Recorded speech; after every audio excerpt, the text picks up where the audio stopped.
একজন সাংবাদিক, একজন মানবাধিকার কর্মী, নাম মওদুদ আবদুল্লাহ শুভ্র। একটি দিন নয়, একটি মাস নয়, টানা এক যুগ ধরে তিনি দাবি করছেন নানা ধরনের হয়রানি, হুমকি এবং অপরাধের শিকার হওয়ার কথা। তার অভিযোগ অনুযায়ী একের পর এক সংগঠিত হয়েছে ৩২টি অপরাধ। এর মধ্যে কুমিল্লা কোতোয়ালি মডেল থানায় ২টি এফআইআরভুক্ত জিআর মামলা বর্তমানে বিচারাধীন এবং পুলিশ তদন্তাধীন রয়েছে। এছাড়াও অপহরণ, চাঁদাবাজি, মানহানি এবং সাইবার অপরাধের অভিযোগে একাধিক সিআর মামলা আদালতে রেকর্ড হয়েছে। এসব মামলার তদন্তও চলছে কোতোয়ালি মডেল থানায়। শুধু তাই নয়, ভবিষ্যৎ নিরাপত্তার আশঙ্কায় থানায় অনলাইনে সাধারণ ডায়েরিও করা হয়েছে। সেই জিডির প্রসিকিউশনও হয়েছে, তবুও অভিযোগ থামেনি, অপরাধ শেষ হয়নি, হয়রানি। তাহলে প্রশ্ন থেকেই যায়, একের পর এক মামলা, তদন্ত এবং আইনগত প্রক্রিয়া চলমান থাকে, তারপরেও কেন বন্ধ হচ্ছে না এসব অভিযোগিত অপরাধ? যাদের বিরুদ্ধে অভিযোগ, তাদের এত সাহসের উৎস কোথায়? আর সবচেয়ে বড় প্রশ্ন, একজন ভুক্তভোগী সাংবাদিক ও মানবাধিকার কর্মীর নিরাপত্তার দায়িত্ব শেষ পর্যন্ত কে নেবে? ভুক্তভোগী মওদুদ আবদুল্লাহর মুখেই শুনব তার সাথে ঘটে যাওয়া ঘটনাগুলোর বিবরণ। আমি মওদুদ আবদুল্লাহ শুভ্র, মানবাধিকার খবরের বিশেষ প্রতিনিধি, কুমিল্লা আছি। তাছাড়া বাংলা এফএম এর জেলা প্রতিনিধি, দেশপত্র এবং দৈনিক বাংলা নিউজ পত্রিকার অনলাইন পত্রিকার সম্পাদক ও প্রকাশক। এছাড়া পেশাজীবী এবং বিভিন্ন মানবাধিকার সংগঠনে গুরুত্বপূর্ণ দায়িত্বে নিয়োজিত রয়েছি। আর আমার সমস্যা শুরু হয়েছে ২০১৭ সালে থেকে, প্রথম দিক থেকে আর কি। তো ২০১৭ সালের প্রথম দিকে যখন শুরু হয়, এইরকম ভয়াবহ ছিল না আজকের দিনের মতো। তো তখন অবস্থা খারাপ ছিল। তো তখন আমি প্রাথমিকভাবে আইনগত ব্যবস্থা নিমিত্তে কুমিল্লা কোতোয়ালি মডেল থানাতে মে মাসের ৩ তারিখে একটা জিডি দায়ের করি, জিডি নাম্বার ১৫৭। কিন্তু জিডি দায়ের করার পরে জিডি তদন্ত হয়ে আসামি পক্ষ শনাক্ত হয়, কিন্তু আসামিরা প্রভাবশালী ব্যক্তি ছিল বিধায় আইনের বেড়াজালে বা আমি আইনি সুখাধিকার পাইনি, বা আসামিরা কোনো একদিকে প্রবাহিত করে ফেলেছে, যার ক্ষেত্রে জিডিটা নিয়ে মানে কোনো প্রকার আইনি অ্যাকশন হয়নি। প্রথম দিকে হেতুবাদটা তারা দাঁড় করিয়েছিল যে মানে পেশাগত কাজে বিরোধিতা ধরে আর কি। তো মানবিক সামাজিক কাজ আমি ছোটবেলা থেকে করে আসছি। তো কিছু কিছু কাজ, যেমন আমার সামনে কিছু কিছু অন্যায় হয়েছে, আমি যেগুলো আসলে আমি না, এখানে আইনও দেখলে এখানে সেখানে বিধিনিষেধ আরোপিত করতো। তো আমি সাধারণ মানুষ হিসেবে আমি ওদেরকে বলে দিয়েছি যে এগুলা না করতে। যেমন আমি মানবাধিকার সংগঠনের থেকে বিভিন্ন রকম সালিসি কার্যক্রম প্রশাসনের উপস্থিতিতে, আদালতে বিজ্ঞ আইনজীবীর উপস্থিতিতে আমি আমার সঠিক মতামত যেটা আইনের আলোকে আসে সেটি দিয়ে যেতাম। সেটি সূত্র ধরে আমার সাথে দেখা গিয়েছে যে তারা, আমার সঠিক কথাটা তাদের ভালো লাগে নাই, আমার আইনগত কথা তাদের ভালো লাগে নাই, আমার মতামতটা তাদের ভালো লাগে নাই। যার পরিপ্রেক্ষিতে তারা আমার শত্রুতা আমি পোষণ করে আমার ক্ষতি করার চেষ্টা করেছে। আসলে আইনগত ব্যবস্থা ২০১৭ সালে নিয়েছি, ১৮ সালে নিয়েছি, ১৯ সালে এডিএম কোর্টে মামলা করেছি, ১০৭ ধারা মুচলেখার মামলা। তারপরে ২০২৩ সালেও নিয়েছি। আমি মাঝপথে এসে মানে সকল কিছু মানে আনুষ্ঠানিকভাবে শুরু হয় মাঝপথে এসে কোন একটা শক্তির মানে দাবানলে আমি কোনো আইনি প্রতিকারটা পাইনি। কিন্তু ডকুমেন্টারি, কাগজে কলমে এবং প্রমাণিত দলিলে এবং ফুটেজে, আলামতে সবকিছু কিন্তু পরীক্ষিত এবং প্রমাণিত যে আমি যাদের বিরুদ্ধে মামলা দায়ের করেছি, অভিযোগ করেছি, জিডি দায়ের করেছি, সকল ব্যক্তি অপরাধী এবং আসামি। আর তাদের বিরুদ্ধে শুধু আমার একক অভিযোগ নয়, অনেক মামলার আসামি ওরা, অনেক অভিযোগে অভিযুক্ত তারা। পুলিশ তাদেরকে হাতে নাতেও অনেকবার গ্রেপ্তার করে। আসামিরা আসলে ভিন্ন ভিন্ন এলাকার। এখন আসামিরা ২ ক্যাটেগরিতে হয়ে গিয়েছে। একটা হচ্ছে মামলার জাহান্নামী আসামি। এদের ভিতরে রয়েছে ফয়সাল, রয়েছে, ঢাকাতে আছে বর্তমানে, আগে কুমিল্লায় থাকতো। তারপরে রয়েছে তরিকুল, রয়েছে, তারপর আলামিন রয়েছে। এরকম ওরা ঢাকা, তারপর কেউ ইন্ডিয়াতে পলাতক অবস্থায় রয়েছে। তারপর কেউ বিভিন্নভাবে ছত্রছায়ায় বিভিন্ন জায়গাতে রয়েছে। এর ভিতরে ২-১ জন জেলও খেটেছে। জেল খেটে বের হয়ে এসে, জামিনে বের হয়ে এসে পুনরায় আবার অপরাধ সংঘটিত করেছে। আর তা আমার একক মামলা জেলে যায়নি, আমার মামলা জেলে যায়নি। আমার মামলা পরে জেলে গিয়েছে, তাদের বিরুদ্ধে পূর্ব হতেই গ্রেপ্তারি পরোয়ানা জারি করা ছিল। আসলে পরিচিত লোকজনরা, আমি আমার জানা মতে ভাই আমি খুব সাধারণ একজন মানুষ। আমি পেশাজীবী, কর্ম করে খাই, কর্ম করে চলি। আমার কোনো শত্রু থাকবে এরকমটা আমি আশা করি না। তবে হ্যাঁ, অবশ্যই আমি সামাজিক মানবিক কাজ করতে গিয়ে দেখা গিয়েছে অনেক লোকই আমার ক্ষতি করার চেষ্টা করেছে। হ্যাঁ, এক্ষেত্রে কিছু লোকজন হয়তোবা আমার চেনা জানা পরিচিত মানুষ অপরিচিত ব্যক্তির মাধ্যমে কাজ করছে, এবং এটা প্রমাণিত হয়েছে। দেখা গিয়েছে আমি বাসা থেকে বের হলাম কোথাও, আমি একটা জায়গায় গেলাম, অপরাধীরা কি করে ওখানে মানে খবর পেল আমি গিয়েছি ওখানে, তার মানে এখানে নজরদারিতে, বদ নজরদারিতে হয়তো বা রেখেছে কেউ।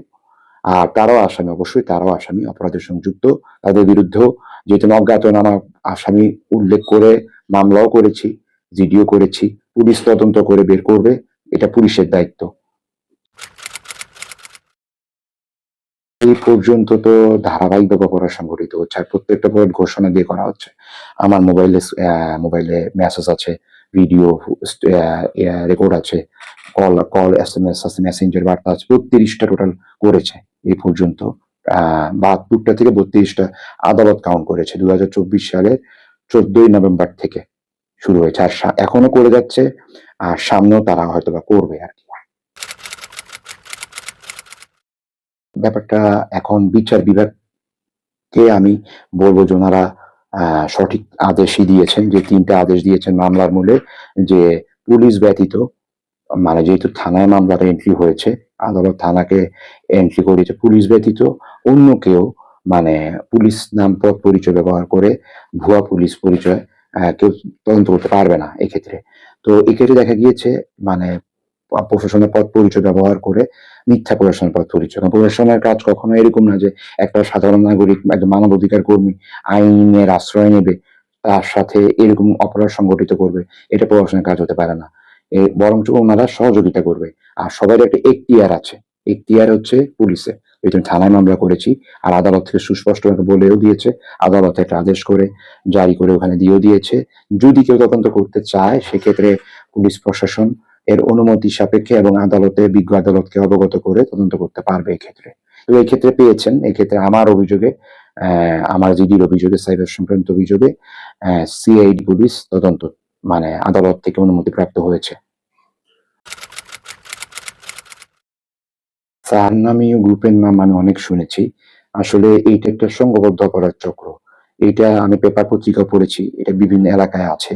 তো এরা ছদ্মবেশ ধরে বিভিন্ন অপরাধ সংগঠিত করে। তো আমি সাসপেক্ট করি যে এরকম একটা গ্যাং বা একটা গুপ্তচর বাহিনী এর সাথে অবশ্যই জড়িত আছে। তা না হলে আমার সাথে এই ধরনের অপরাধ করার মতো কোনো কারণ দেখি না। আর আমার যদি কোনো দুর্ঘটনা অ্যাক্সিডেন্টালি ঘটে যায়, মানে স্বাভাবিকভাবে দুর্ঘটনা ঘটতেই পারে, কিন্তু আমার সাথে হয়ে আসতেছে।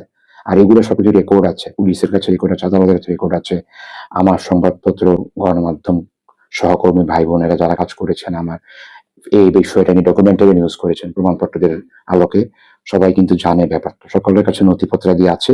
তো কারা অভিযুক্ত হবে, কারা আসামি হবে, তারা পুলিশ প্রশাসন ব্যবস্থা অবশ্যই নেবে। আর যদি এখনই ব্যবস্থা না নেয়, তাহলে পরবর্তীতে এই ব্যাপারটা আরো জটিল হয়ে যাবে। আচ্ছা, আদালতে আমার একটা FIR 850/24, ওই মামলাতে জখমি চাঁদাবাজি সংক্রান্ত, ওখানে আমার কোর্ট প্রাঙ্গণ এরিয়াতে মে মাসে প্রথম আদেশটা হয় যে দুজন লোক আমাকে, ওরা প্রশাসনের পরিচয় দিয়ে হেলমেট পরে বের হয়ে যায়। ওরা বলে যে শান্তি নিমিত্তে মামলা প্রত্যাহার করার জন্য। তো এই কথা তো বলতে পারে না, তারপর ক্রাউডিং করে ফেলছিল এরিয়াটাতে। তখন সাধারণ মানুষ সমবেত হয়ে যায়, পুলিশ প্রশাসন এসে পড়ে। তো ওরা পরে চলে যায়, পালিয়ে যায়। তো পরে সিসি ক্যামেরা ফুটেজ ধরে বিজ্ঞ আদালতের magistrate police officer in charge Kotwali model থানাকে ডিআর নাম্বার দিয়ে আদেশ নাম্বার জারি করে এখানে বলে দিয়েছে যে পুলিশ ব্যতীত অন্য কেহ তদন্ত করতে আসলে যাতে বিজ্ঞ আদালতের অনুমতি নিয়ে তদন্ত করে, আর থানার অফিসার ইনচার্জকে যাতে অবগত করে, আর তাদেরকে গ্রেপ্তারের নির্দেশ দেয় ওই দুই ব্যক্তিকে। ব্যাপারটা আমারও প্রশ্ন, আমি তেমন কোনো কাজ করি না। সবাই যেভাবে বাঁচার অধিকার আছে, আমারও বাঁচার অধিকার আছে। আসলে এটাকে উদ্দেশ্য প্রণোদিতভাবে কাজটা করছে আসামির সাথে আসামিদের সহযোগিতাকারী কিছু লোকজন, হয়তো জড়িত আছে, যারা এই অপরাধগুলো করছে। তো আমি থানাতে জিডি করেছি, মামলা করেছি, 3টা চলমান মামলা। এগুলো বিরোধিতা করতে হবে রায় আসামিদেরকে, যেই হোক এতে বিরোধিতা করতে হবে, কারণ আইন সকলের জন্যই সমান, কেউ আইনের ঊর্ধ্বে নয়। এখানে সার চক্র গ্রুপ হোক বা যে ব্যক্তি হোক, আইনে এসে প্রতিকার চাইতে হবে, আদালতে এসে সারেন্ডার করতে হবে মামলার মূলে, তারপরে আদালতের সিদ্ধান্ত অনুযায়ী চলবে। আমি আদালতের উপর, আইনের উপর আস্থাশীল। প্রতিনিয়ত দেয়া প্রশাসন যদি আমাকে লক্ষ্য করে বা আমাকে করে, একটা দুইটা মোটরসাইকেল, একটা সিএনজি বা একটা অটো দিয়ে বিভিন্ন ছদ্মবেশী লোকজন যায়, যাতায়াত করে। তো ওরা কারা, ওদের গতিবিধি যদি লক্ষ্য করে, আমাকে লক্ষ্য করে, আর সামা ওনারা টেকনিক অ্যাপ্লাই করে, তাহলে অবশ্যই এখানে ওনাদেরকে শনাক্ত করতে পারবে ওরা কারা। কারণ পুলিশ চাইলে তদন্ত করলে সবই বের হয়ে আসে। আর এটা আসলে ডিপ পর্যায়ে অপরাধগুলো ঘটে গিয়েছে, তো এই কারণে হয়তোবা ওনারা বিভ্রান্তির রয়েছেন। তবে পুলিশ বিভ্রান্তিতে থাকলে এখানে ডিবিও তদন্তের দায়িত্বে আছেন। আবার এটাও শুনেছি যে কোতোয়ালি মডেল থানা থেকে মানে আমাদের তদন্তের আয়ু উনি বলেছেন যে এখানে অস্ত্রধারী সন্ত্রাসী রয়েছে আমার মামলার, এদেরকে গ্রেপ্তারের জন্য র্যাবের সহযোগিতা নিয়েছে আর কি। প্রশাসনের কাছে চাওয়ার আমার একটাই বিষয়, যে হচ্ছে নিরপেক্ষ ও সুষ্ঠু তদন্ত। নির্দোষ ব্যক্তি কখনোই যাতে মামলায় না আসে, এখানে যে অপরাধ করেছে তারাই যাতে আসে। আর এখন ছড়িয়ে ছিটিয়ে পড়েছে অনেক কিছু, কারণ আমি ওপেনলি খোলা বইয়ের মতো আমি সবকিছু আমার সাথে জীবনে যা যা ঘটে গিয়েছে আমি বলে দিয়েছি।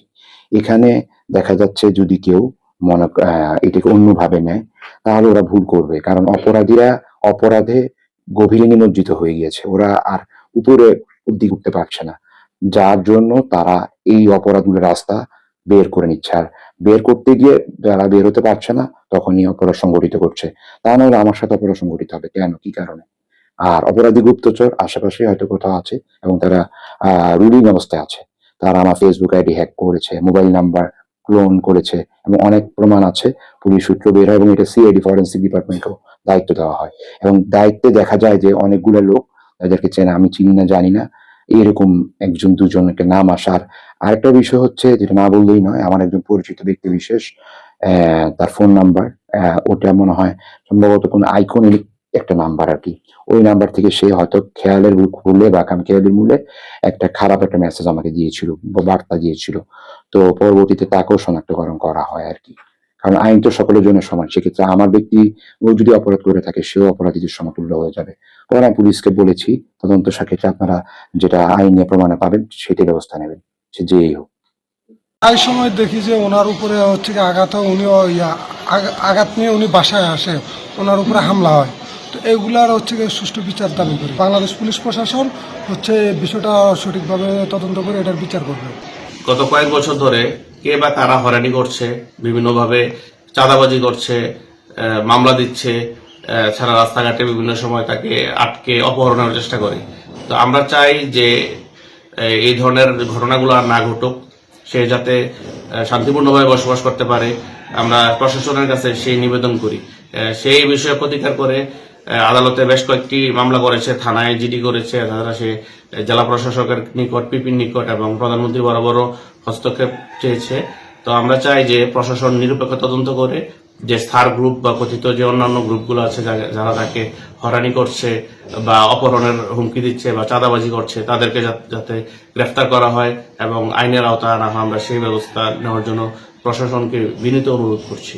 আমার বাদী মওদুদ আব্দুল্লাহ শুভ্র, প্রকাশ্য শুভ্র, উনি হচ্ছে একজন শিক্ষানবিশ আইনজীবী এবং একজন মানবাধিকার কর্মী এবং একজন সাংবাদিক।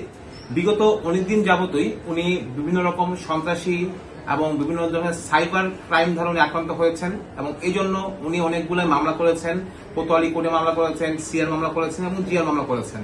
বাট এই সকল মামলাগুলো থেকে উনি সঠিক কোনো প্রতিকার কখনোই পান নাই, কারণ যাদের বিরুদ্ধে উনি মামলা করেছেন এই পক্ষটা প্রশাসনিক দিক দিয়ে খুবই সক্রিয়, এবং এই সক্রিয় থাকার কারণে তারা সম্পূর্ণভাবে তারা বিভিন্ন প্রশাসনিক কর্মকর্তার মাধ্যমে তাদেরকে ম্যানেজ করে সেই মামলাগুলোতে তারা প্রতিহত করে। এবং পরবর্তীতে বিগত 16/4/26 তারিখ মওদুদ আব্দুল্লাহ প্রকাশ্য শুভ্র উনি বাদী হয়ে মাসুদ, আলামিন, ফয়সাল এবং তরিকুল এই চারজনের নামে একটা সিআর মামলা উনি দায়ের করেন। এটা ঘটনার তারিখ ছিল হচ্ছে 31/3/2026। মামলার মূল ফ্যাক্টটা ছিল এই আমার যে বাদী এই ওনাকে নিয়ে এই আসামিরা 3 নম্বর আসামি ফয়সাল ছিল। এই ফয়সাল বিভিন্ন সময় ফেসবুকে এবং বিভিন্ন জায়গাতে বিভিন্ন রকম কটূক্তি এবং মানহানিকর বক্তব্য প্রকাশ করত। যখনই আমার বাদী তাদেরকে এই ধরনের মানহানি বক্তব্য প্রকাশ না করার জন্য আবেদন করে এবং তাদের কাছে বলে যে এই ধরনের মানহানি বক্তব্য না দেওয়ার জন্য, আসামিরা সংঘবদ্ধ চক্র হয়ে তারা তার কাছ থেকে চাঁদা দাবি করে এবং সেই শত্রুতা জের হিসেবে এবং আগেও পূর্বে কিছু জিআর মামলা ছিল, সেই জিআর মামলা প্লাস চাঁদা দাবি করার উপর ভিত্তি করে ঘটনার দিন ও সময় এই আসামিরা তারা সংঘবদ্ধভাবে চক্র দ্বারা হয়ে 3 থেকে 4টা মোটরসাইকেল দিয়ে এই বাদীকে এসে আক্রমণ করেন এবং বাদীকে এসে আক্রমণ করার পর তার কাছ থেকে পূর্বে যে দাবিকৃত চাঁদা দাবি করে এবং যখনই আমার বাদী চাঁদার টাকা দেওয়ার জন্য অস্বীকৃতি প্রকাশ করে তখন তারা তাকে অতর্কিতভাবে মারধর করে এবং মারধর করার এক পর্যায়ে একজন আসামি ছিল, তার নাম হচ্ছে তরিকুল। তার পকেটে থাকা একটি ভুয়া ওয়ারেন্ট উনি তাকে দেখিয়ে বলে যে তোমার বিরুদ্ধে ওয়ারেন্ট আছে। সেই কাগজটা দেখিয়ে একটা জাল জালিয়াতি করে একটা ওয়ারেন্টের কাগজ বানিয়ে সেই কাগজটা দেখিয়ে বলে যে আমি প্রশাসনের লোক, তোমাকে আমাদের সাথে যেতে হবে বলে তাকে জোর জবরদস্তি করে অপহরণ করার উদ্দেশ্যে তাকে মোটরসাইকেল যুগে তাকে নিয়ে যাওয়ার চেষ্টা করে। পরবর্তীতে যখন অবস্থা খুব খারাপ বুঝতে পারে বাদী তখন চিলাচিলি করে এবং কোনো মতে এই মোটরসাইকেল থেকে সে লাফ দিয়ে নেমে গিয়ে প্রাণে রক্ষা পায় এবং যখন সে চিলাচিলি করে আশেপাশের লোকজন আগে আসলে তখন তারা এখান থেকে চলে যায় এবং পরবর্তীতে আমরা এই মামলাটা জুডিশিয়াল 1 নং আদালতে মামলাটা দায়ের করার পরে বিজ্ঞ ম্যাজিস্ট্রেট উনি সম্পূর্ণ মামলাটা বিশ্লেষণ করেন, এটিকে কোতোয়ালি থানাকে তদন্ত করার জন্য আদেশ প্রদান করেন। আশা করব যে এই মামলাটির মাধ্যমে আমার বাদী মওদুদ আব্দুল্লাহ প্রকাশের শুভ্র ওনার ন্যায় বিচার প্রতিষ্ঠিত হবে। মওদুদ আব্দুল্লাহ শুভ্র 2017 সাল থেকে বিভিন্নভাবে হয়রানি হয়ে আইনের আশ্রয় নিয়ে সে সরকারবাদী হয়ে কয়েকটা মামলা কোর্টে বিজ্ঞ আদালতে এখনো চলমান আছে। মামলাগুলা অনেকগুলো আছে, দেখা যাচ্ছে টিআরের জন্য, পুলিশ রিপোর্টের জন্য, কিছু আছে ওয়ারেন্ট হয়ে, কিন্তু অদ্যাবধি প্রতিনিয়ত সে হয়রানির শিকার হওয়া সত্ত্বেও মামলাগুলার প্রতিবেদন বিজ্ঞ আদালতে আসছে না। তাছাড়া ওয়ারেন্টভুক্ত যে আসামিগুলো ধরা পড়ছে না। প্রশাসনের দৃষ্টি আকর্ষণ করে আমি অনুরোধ করব যে আপনারা মওদুদ আব্দুল্লাহ শুভ্র একজন সাংবাদিক, ব্যবসায়ী এবং শিক্ষানবিশ আইনজীবী, সে বিভিন্ন মানবাধিকার সংস্থার সাথে জড়িত এমন একজন ব্যক্তি হওয়া সত্ত্বেও তার মামলা যদি এমন অবস্থায় থাকে তাহলে দেশের যে সাধারণ নাগরিক তাদের কি অবস্থা সেটা প্রশ্ন জাগবে সবার মনে। সেজন্য আমি প্রশাসনের প্রতি অনুরোধ করে জানাচ্ছি আপনারা দ্রুত মামলাগুলা বিজ্ঞ আদালতের আদেশ মূলে আসামিদের গ্রেপ্তার এবং যে মামলাগুলো প্রতিবেদনের জন্য আছে দ্রুত প্রতিবেদন প্রদান করে মামলাগুলা নিষ্পত্তি করে যারা অপরাধী তাদেরকে আইনের আওতায় এনে তাদেরকে শাস্তির ব্যবস্থা করার ব্যবস্থা করুন। প্রিভিয়াস বিভিন্ন তথ্য থেকে জানা যায় তিনি তার যে মাত্রার বা চাঁদাদারির বিষয়ে পূর্বে আমাদের থানায় 2টা মামলা জিআর মামলা রুজু করেছে। ওই জিআর মামলাগুলো বর্তমানে তদন্তাধীন অবস্থা আছে এবং ইতিমধ্যে উনি আরও প্রায় জিডিও করেছেন এবং অনেকগুলো অভিযোগও দায়ের করেছেন। আমরা ওই অভিযোগ এবং জিডিগুলা এবং মামলাগুলা আন্তরিকতার সাথে তদন্ত করছি। এ ধরনের কোনো সংযুক্ত পেলে বা তার বিরুদ্ধে কোনো ধরনের অকারেন্সের বিষয় পেলে আমরা সাথে সাথে ব্যবস্থা নিচ্ছি।